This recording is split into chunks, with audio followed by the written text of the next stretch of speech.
Okay, so last week I talked about mean stack. So let's talk about mean stack again. And what's changed is I added a lot of funny GIF and make sure MVC or whatever mean stack sticks to your mind. Okay, let's make this lighthearted. Oh, so the agenda is just talk about three-tiered architecture, MVC, and the mean stack. Okay.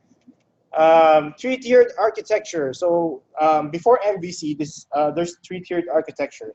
MVC is an implementation of that. So in the three-tiered architecture, you have the client, server, and database, which represents as the data, logic, and presentation. Data being the database, logic being the server, presentation being the client.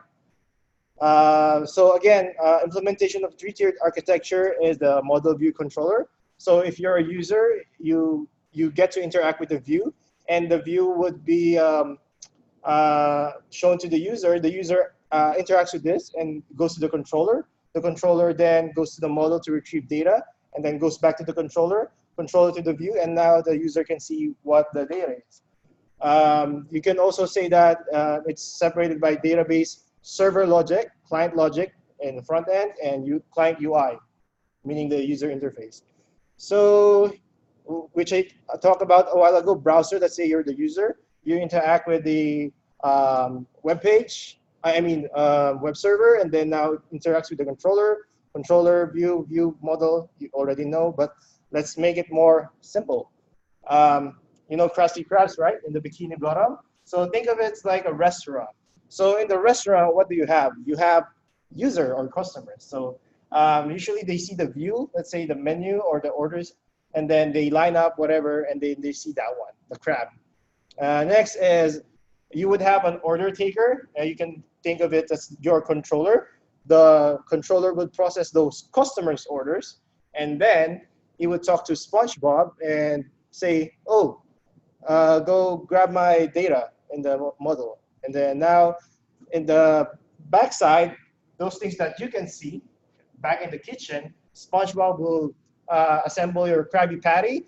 Basically, the model would fetch all the ingredients, meaning the data, whatever validation it needs to do, like reprocess it, and then once it's assembled, it gives him back to Squidward, which is model would send it back to the controller, but Squidward is not around, so Mr. Crab is there to serve the food. Controller assembles it in a tray, for example, and serve it to the customer. Now the customer is happy because he can see the food. That is your view. And he can consume it like a food or just read it, okay? Next, mean stack. So boom. So technologies combined, one good technology, you're just using JavaScript, okay? Again, like what Buzz Lightyear said, JavaScript everywhere. So that's one of the things you have to stick in your mind when we talk about mean stack is everything you use JavaScript with your Node.js, Angularjs, Express.js, and Mongodb, which is JSON objects. So how does mean stack work? Basically, when you're the client, you first interact with your view. Your view is now the AngularJS. And now when you interact with the view will process that and send it back to the controller, which is now the Node.js server. And part of that is you go to the Express.js, which is a framework of Node.js. Express.js would now make that request to the database, which is the MongoDB, which is our model. And it will cycle back to Express.js, Node.js server, AngularJS, and the client. Okay, so let's try to have some information. Advantages, again, it's just JavaScript. And aside from that, all the parts of the application can support and often enforce the use of the MVC architecture with that mean stack. Okay, serialization and deserialization, meaning you don't need to keep changing the, parsing the data because, again, it's JSON objects and JSON objects are JavaScript. For AngularJS, someone talked about it already. It's MVVC, right? MVVM. Okay. And another thing that they were saying, it's also MVW. It's model view, whatever you want. So it means, again, AngularJS doesn't really forces you to do stuff. It just gives you that, hey, I can act as a helpful tool for a controller, view, and model. And what's good with this is you just put a JavaScript framework tag, a script tag to get that link, and then now you have Angular.js in your HTML. And again, a prerequisite to learning Angular.js, you need HTML, CSS, and JavaScript. What else?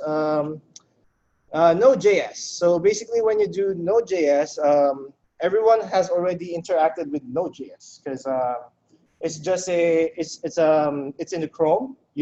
Chrome is using the JavaScript runtime, which is the V8 engine runtime engine. So if you haven't developed in Node.js, for sure you have been a user of Node.js. Okay, and one thing to note about Node.js in a quick one sentence, I think it would be Node.js is a cross-platform and event-driven, non-blocking input-output. So it's asynchronous, meaning it doesn't have to wait for things to load. It would still require for some things to load with the require statements, but after that, it will now can load things simultaneously or parallel. Okay. Next is Express.js.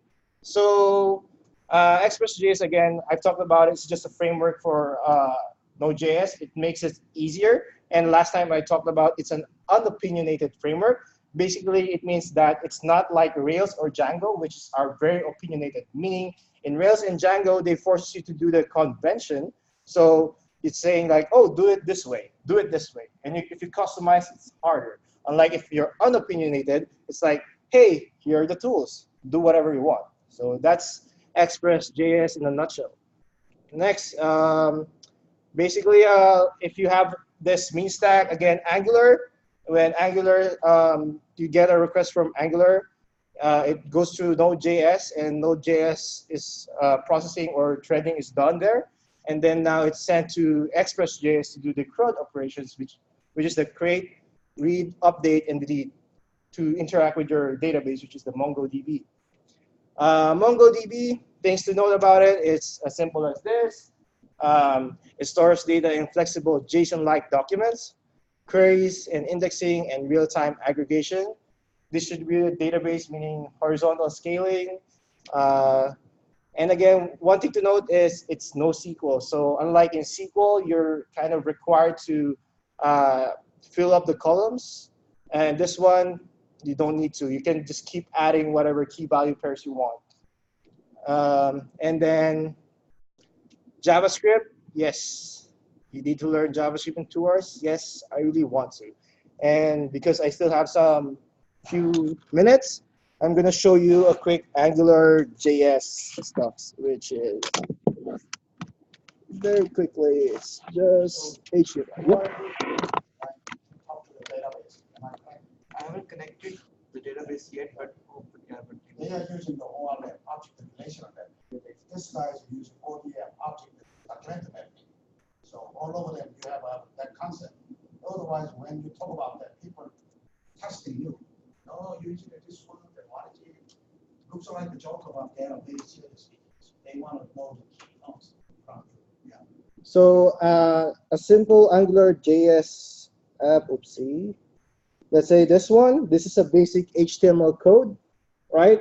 So what I added there is this script, which is, it uses the Angular. It calls the Angular.js.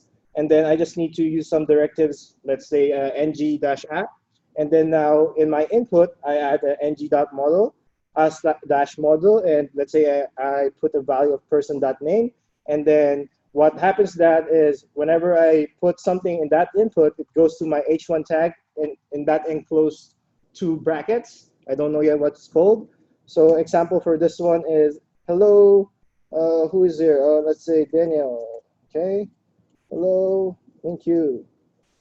So that's one of the easiest one. And then the other one I quickly check is you can also do something like you have a controller, you have an index, and the style sheet is just an extra flavor. Let me open that again. So now in this code, what happens is I still put the script tag of Angular.js, and now I also include the controller.js file, which is here. So in my controller.js file, I just have a simple array or JSON object. key value pair with ID, last name, first name. This is a Lakers team. And next, basically, you would just have a function called add person. It just simulates that whenever I call this function, I add a person to that array. So for example, I tried to do this. This would have a table, and then this ng controller, it would go and communicate that controller's sample control, which is this one. And then this one, ng dash repeat is just a way to keep calling it or updating it. I would look more into it. And basically this one is the same as previous one, the submit button input field. And we can see something like, something like this. Who's joining the Lakers? I think it's Howard Dwight. And then boom. But one thing to note, because this haven't been hooked up to any database, so it's not yet dynamic. So if I hit refresh, it will be gone. Okay, so that's all for my update, and I hope you had fun, and I hope you understand Pikachu. And good. Yep. Okay, thank you. Hey, everybody, you can go home except for students who missed the one. This capstone. They need to talk. You know, I have 5 minutes to talk to you. Yes. Hey.